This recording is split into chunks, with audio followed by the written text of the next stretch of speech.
Tigers 7, Hull KR 12. Another win for the Robins. What a game this was. Really tight, wasn't it? Proper ebbed and flowed. There was nothing in the stats. Very even on the tackle count. Very even on the meters. This was two teams that were going toe to toe. Castleford, brilliant in the first half, to be fair. Really controlled the game. Very nicely executed try by Jacob Miller, who has been a little bit intermittent, should we say, since he joined the Castleford Tigers. But a decent effort against KR last night. But really, it was all about that 20 minutes straight after half-time. Could Castleford just continue to control the game? Both teams were having chances, of course. It was a real good, finely poised game, wasn't it? And then the second half happened.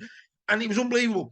Mane Fanua, why didn't he run for the line? Why didn't he put his foot to the floor, the pedal to the metal, as they say in the Smokey and the Bandit, and go for the line? He didn't, did he? No, he hesitated, allowing Tom Opacic to make a brilliant try-saving tackle on the right edge. And what happens next? Well, you could just Adam and Eve it, couldn't you? Hull KR go down the other end of the field, and Corey Hall gets his first try in a Robins shirt, and it was very well taken. Indeed. And then the game went on another 10 minutes. And again, it sounded really fine. This game was poised. Miller decided he was going to take the one-pointer just to edge them 7-6 ahead. And what happens? Jordan Abdul happens. That's right. Great kickoff. Castleford stand around. Who's going to take it? Nobody's going to take it. It's going to go into touch. And then the magician, the magic, Matt Parcell, one of the best hookers in Super League without any doubt whatsoever. He had a fine game, 10 runs from dummy half. Nobody does more running from dummy half than Matt Parcell to get over with that cheeky little try. And of course, that then gave him a 12-7 lead. And then it was just all about game management from there. It was a real brutal game. It was rough. It was tough. It was brilliant to watch. I mean, a couple of really bad head knocks in there. Liam Watts getting 10. You know, Castleford will look to the Kane Lynette challenge on Joe Westerman and say, well, perhaps that should have been evened up with a 10-minute spell on the sidelines for Lynette. But of course, that wasn't given. And we say this all the time. The margins are so tight in terms of those collisions when they go right to the line. And you know, for whatever reason, the referee decided that was a perfectly legitimate tackle, even though Westerman, of course, had to have an early bath at that stage and will now be missing. Well, actually, no, he won't, will he, because of the international break. So that's a bit of a bonus for the Castleford Tigers.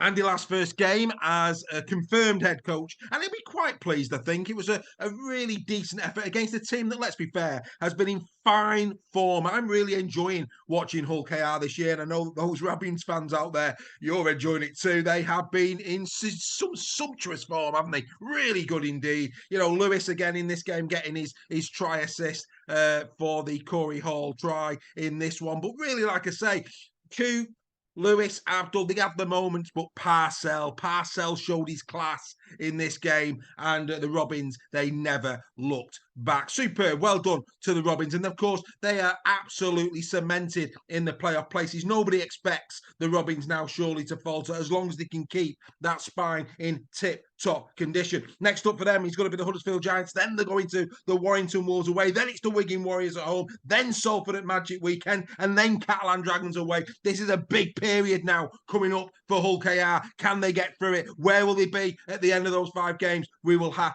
to wait and see. As for Castleford, of course, still 4 points clear of Wakefield at the bottom of the table, but they need to start picking up points as a matter of urgency. And next up for them is the Lee Leopards at the Lee Sports Village. That's a huge game for both sides. They then go and entertain Catalan, then it's Huddersfield away for them, Leeds Rhinos at Magic, and then Salford at home. So you really look at that fixture list and you say, well, that game next week, Lee against Salford at the Lee Sports Village, that one is not to be missed, one that Castleford really need to turn up for. But the Robins keep bobbing along. They're doing fantastically, aren't they? Well done to Willie Peters and all the team there at Hull KR, having a really good go in 2023, and they will fear no one on this form. A spectacle of rugby league, one for the purists, a brilliant battle, well played to both teams. It's Castleford Tigers 7, Hull KR 12. We'll see you next time on In the Sheds.